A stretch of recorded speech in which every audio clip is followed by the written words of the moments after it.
လောက်ပဲပြန်မဲ့နေတယ်မှာခုမာတယ်ပေါ့နော်မာတယ်ဒါမှမတယောက်ဖြစ်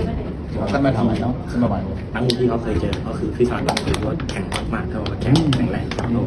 อาวุธข้างหนักไหมสลับตันตอนฟันศอกหนักนะ สลัดหน้าเย่ตะเทาในบาดีงั้นนี่เสียงดูแข็งดูตะเทาปาวาพี่ฮา အဲ့လိုရလို့ကျွန်တော်လည်း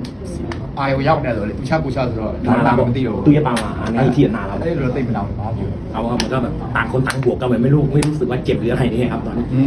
ครับคือก็หนักประมาณนึงครับ มันมีหลายๆช็อตเลยนะพี่คนดูอย่างผมรู้สึกประทับใจนะคุณแบบกล้าหาญมากทั้งคู่แบบแลกกันแบบชนิดที่เรียกว่าลืมตายได้เลย อย่างในช่วงจังหวะยกที่2ตอนที่คุณแบบเหมือนเกี่ยวคอมาฟันศอกเลยตอนนั้นคุณคิดอะไรอยู่ครับ ที่นาตัวผู้เราตัวตายผู้อะไรก็น่าชีมาไม่รู้เส้นหน้านี้ตู้เซลล์แล้วก็ของเราฟาวเส้นหน้า အောက်မှာတော့ကျွန်တော်ဒီပြတွေတင်မိထားတဲ့အတိုင်းစီမော်ရောက်တော့မှတ်မိအောင်ချဟိုပြိုင်မဲ့မှာလည်းတစ်စိတ်ပေါ့လေစကားမစိတ်ပြီးတော့ကိုနီးပြတွေမှားတာလည်းမေ့ပါဆိုတော့လေကိုနီးပြတွေစကားကိုကြာပြန်လှည့်ကြည့်တာပေါ့လေနော်ပြန်လှည့်ကြည့်တော့ people တို့ဒီ line တော့တောင်ရိုက်ပေါ့နော်အဲ့လိုမျိုးပြောတော့ တင်နေတော့